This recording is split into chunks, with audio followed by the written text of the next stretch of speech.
이면적 유대인과 그다음에 내면적 안쪽에 있는 표면적 유대인과 이면적 유대인 이렇게 기록되어 있습니다. 표면적 유대인하고 그다음에 이면적 유대인. 근데 그 앞에 29절에 오직이라고 하는 말로 딱 한정을 하고 있죠. 오직 이면적 유대인이 유대인이다. 할례는 마음에 할지니 영에 있고 율법 조문에 있지 않다. 이 말을 하고 있습니다. 이면적 유대인이 진짜 유대인이다. 참 유대인이다. 숨은 사람이 중요하다는 거죠. 숨은 사람이, 내면이 중요하다는 그 말씀인데 어떠십니까? 그렇게 이중성이 드러나기도 합니까? 가끔씩 사람 이렇게 본인이 자기를 잘 이렇게 좀 진정시키기도 하고 또 자기를 조금 이렇게 절제할 수도 있고 할 수 있으십니까? 본인이 그게 조정이 가능하신지요? 사람이 우리 생각에 겉으로 드러나는 사람이 있고 속으로 숨은 사람이 있다고 하는데 그런 그 이중적인 요소가 우리 속에 있는데 충분히 있는데 그러한 것들이 드러날 때 당황하지 않으십니까? 어떠십니까? 몇 살 때부터 그 조절이 가능하셨는지요? 내면에 나와 바깥에 나가 이렇게 겉돌지 아니하고 딱 붙어 있는 한결같은 우리 믿음의 백성들 되시기를 주의 이름으로 축복합니다. 자꾸 그 속사람하고 겉사람하고 달라서 그래서 이 정신 분열이 되는 거예요. 몸도 분열되고 마음도 분열되고 생각도 분열돼서 그래서 굉장히 안타까워지는 거죠. 그래가지고 그 순간 이기지 못해가지고 그 순간의 혈기를 이기지 못해서 순간의 분노를 이기지 못해서 순간의 감정을 이기지 못해서 그래서 칼부림 나고 그리고 아주 극단적인 일들이 발생하잖아요. 이 세상에서 특별히 이 가정 내에서 발생하는 폭력이 얼마나 많은지요. 가정 폭력이 얼마나 많은지 우리가 다 알잖아요. 우리 스스로도 우리 자신의 문제인 거죠. 자, 어떻게 좀 결심해가지고 이렇게 눌러서 속사람을 눌러서 바깥으로 표출되지 않도록 이 분노적 인간 이게 바깥으로 표출되지 않도록 그렇게 한다고는 하는데 어떻게 그게 잘 되면 좋지만 그게 그런 것이 작동이 안 되면 막 걷잡을 수 없이 커지거든요. 그래서 온 세상을 향해 온 세상을 향해서 불지르려고 하는 그런 일들이 너무나 많지 않습니까? 그래서 속사람이 중요하다는 거 우리가 다 알죠. 감추인 사람, 내면적 인간. 여기 바울이 표현한 대로 이면적이라고, 이면적, 뒤쪽이라는 거죠. 뒤쪽에 그래서 표면적 이 사람에게 자기 그 허상에 속지 말라는 거죠. 겉으로 일생 동안 쌓아온 그러한 것들로 자기를 속이지 말라는 거죠. 제가 자주 표현했지만 영적 거품이 그 어떤 시대보다도 심한 시대이거든요. 영적 거품이 참 많습니다. 영적 거품이 심한 그런 그 외식하는, 우리 주님께서 그랬잖아요. 외식하는, 말로만 하고 천국에 들어가는 사람들도 못 들어가게 만드는 종교 지도자들이 천국의 문 앞에 서가지고 자기도 안 들어가고 자기도 못 들어가고 안 들어가는 게 아니라 못 들어가고 다른 사람도 못 들어가게 막고 있다. 우리 주님께서 참 정확하게 표현해 주신 거죠. 그래서 겉으로 보기에 그럴싸한 신앙인, 크리스찬, 주일도 지키고 타종교에 비해서 비교적 선한, 무난한, 봐줄 만한 그런 것들로 자위하지 말라는 겁니다. 우리 신앙을 참을 만하고 견딜 만한 그런 사람. 그렇죠? 우리 이 말씀에서 분명하게 말하고 있습니다. 할례는 마음에 해야 된다. 할례를 마음에 해야 된다. 영에 있다. 본질은 율법 조문에 있지 않다. 영이 중요한 거다. 그 율법의 그 조문들, 율법도 아니고 율법의 조문, 그 부칙들, 그런 것들에 있지 않다. 우리는 얼마나 엉성하냐 하는 거죠. 얼마나 엉성하냐. 십계명도 제대로 주님께서 두 가지로 요약해 주셨는데, 하나님 사랑하고 이웃 사랑하는 거다라고 해 주셨는데, 두 가지도 제대로 못 지키면서 뭐 안식일날 뭐 무게가 어떻고 거리가 어떻고, 꺼내야 되느냐 말아야 되느냐, 가야 되느냐 말아야 되느냐, 얼마나 많이 갈등합니까? 아직까지도 계속 그래요. 어디 가야 되느냐 말아야 되느냐, 그 선택으로 얼마나 갈등하고 있습니까? 그런데 마지막 결론이, 이게 모든 것들을 다 말씀해 주신 것이죠. 그 칭찬이 사람에게서가 아니라 하나님에게서다. 칭찬받는 거라는 거죠. 표면적 유대인들이 할례가 칭찬의 조건이 된다.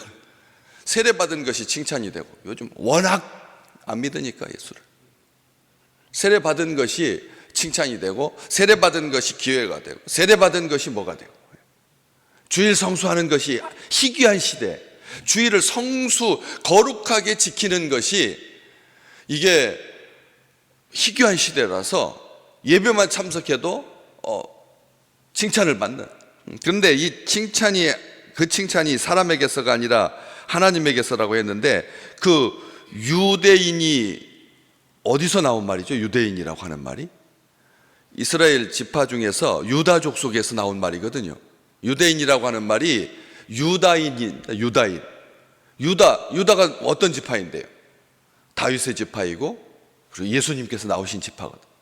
12지파 중에서 레위 지파도 있고, 시므온 지파도 있고, 베냐민 지파도 있고, 그렇게 있었는데, 그 중에서 이 유다 지파, 유다라고 하는 말의 뜻이 뭐냐면 칭찬과 명성이거든.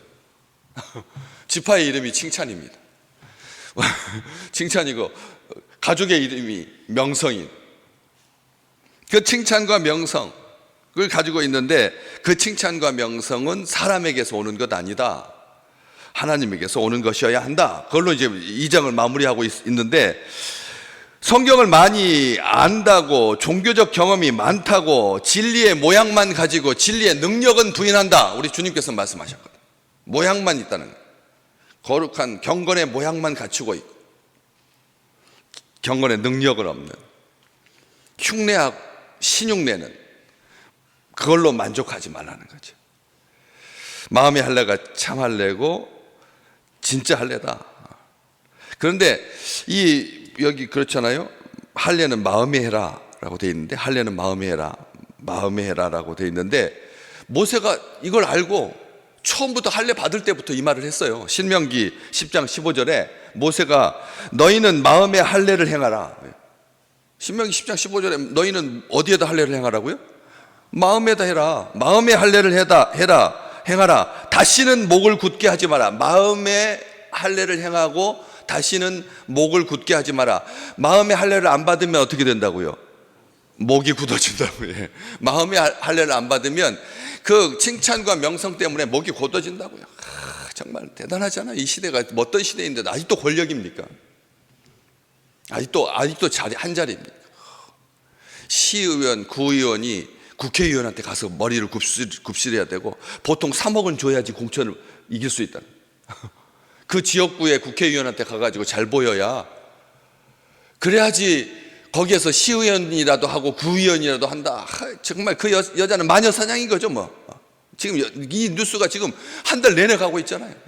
1억 줬는데 1억 줬다, 뭐 다시 돌려줬다, 뭐 해가지고. 참 비참하지 않습니까? 사람이 사람한테 가서 굽실거려요. 근데 거기다 가서 자기 실력으로, 자기만 능력으로, 홍보력으로, 뭐 정보력으로 하는 게 아니라 돈 3억으로 직위를 사는, 이게 매관매직이라고 우리가 그렇게 혐오하잖아요. 그런데 아직도 버젓이 돈으로 직위를 사는 매관매직. 다시는 목을 굳게 하지 마라. 자격증으로, 직분으로 구원받는 거 아니다. 세례로 구원받는 거 아니다. 근데 나중에 예레미야 선지자도 딱 그 말을 그대로 했더라고요. 마음의 할례를 너무나 쉽게, 마음의 할례가 뭘까? 마음을 베어낸, 딱 그렇게 돼 있어요. 너희 마음의 가죽을 베고 마음에 뭘 배라고요? 마음의 가죽을 배라고. 마음은 어떻게 되기예요? 금방 굳어지니까요. 마음이 가죽이 딱 생긴다니까요. 죽 끓여 보시면 아시잖아요. 딱 떠놓으면 표면이 어떻게 되죠? 딱 굳어지잖아요. 그걸 생각하시라는 거지. 우리의 마음이 얼마나 간사하고 교활한지 금방 상온에서 표면이 딱 굳어지기 시작해가지고 딱딱하게 굳어진다는 거예요. 마음이 어떠십니까? 우리의 마음, 새해 가지셨던 그 마음, 오늘 19일째 됐는데 그 마음이 어떻게 됐냐는 거죠. 표면이 굳어지듯이, 버터가 굳어지듯이, 우유가 굳어지듯이. 그렇게 마음의 가죽을 베고, 뒷말이 저는 참 좋더라고요. 예레미야서 4장 4절인데 나 여호와께 속하라. 아멘. 마음을 베고 나 여호와께 속하라. 마음을 가죽을 안 베면 어떻게 된다고요? 뒤에가 나 여호와께 속하라 그랬으니까 여호와에게 속하지 않게 된다는 거죠. 마음의 가죽을 베어내지 않으면 나는 여호와의 사람이 아니라는 거예요. 아멘. 내 마음의 가죽을 얼마나 아프겠어요. 살 가죽도 이게 찢기기만 해도 아픈데 마음의 가죽을 베어내니 얼마나, 그 마음의 가죽을 뜯어내니 얼마나 고통스럽겠습니까? 우리 교회는 올해 마음의 가죽을 베는 한 해가 되기를 소망합니다. 마음의 가죽. 벌써 자기가 그 공간에서 10년째 있다 그래가지고 터줏대감이 돼가지고 자기가 그 공간에 있어서, 우리 교회 내가 지금 40 몇 년, 50 몇 년 이렇게 하면서 이 터줏대감이 되기 쉽다는 거예요. 정말 교회에서 터줏대감이 뭡니까? 그런데 그런 일들을 우리 오래된 신자들 뿐만 아니라 새롭게 오신 가족들도 금방 그렇게 길들여져 가지고요, 본인이 그곳에서 터줏대감 행세를 하려고 하는 그런 일들이 얼마나 많은지요.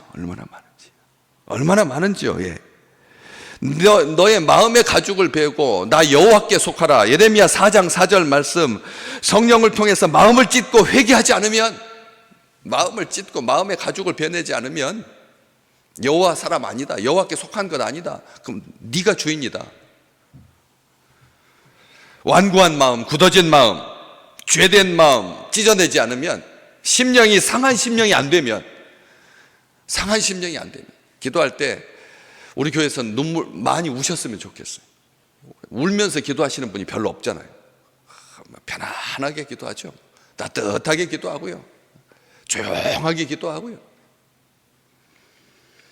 날마다 성령께서 마음을 찢어주셔서 상한 심령이 되어서, 그래서 변화를 받아서 날마다 죽었던 바울처럼, 날마다, 얼마나 아팠으면 바울이 날마다 죽었다고 했겠습니까? 마음 찢어내느라고 얼마나 아팠습니까? 성령께서 우리의 마음을 그렇게 칼로 베듯이 찢어내지 않으면 복음의 능력으로 사는 한 해가 되시기를 주의 이름으로 축복합니다. 율법의 조문, 외적 규범과 행위와 강조만으로 생명을 얻을 수 없다는 거죠. 오히려 죄를 드러내고 정죄하는 성령께서 우리를 새롭게 하시고, 성령께서 우리를 실천할 능력을 주시고, 성령께서 우리로 하여금 생명의 길로 인도하시고, 생명의 성령의 법이 작동하는, 마음의 가죽이 덮여 있으면 생명의 성령의 법이 작동을 못한다는 거죠. 마음의 가죽이 두텁게 점점 금방 처음에는 좀 금방 작게 굳었을 때는 살짝 걷어내면 되지만 나중에 묵직하게 굳어가지고 속까지 다 굳어지면 어떻게 됩니까? 다 버려야 됩니다. 성령께서 내주하셔서 우리에게 오늘 이번 한 주간도 부드러운 마음 주실지요. 내일부터 갑자기 또 한 열흘 동안 유례 없는 또 영하 10도 막 낮에도 이렇게 추운, 어렸을 때는 그런 계절들이, 그런 시간들이 3한 4원이었는데 3일 춥고 4일 따뜻했는데 이제 그런 것도 없습니다.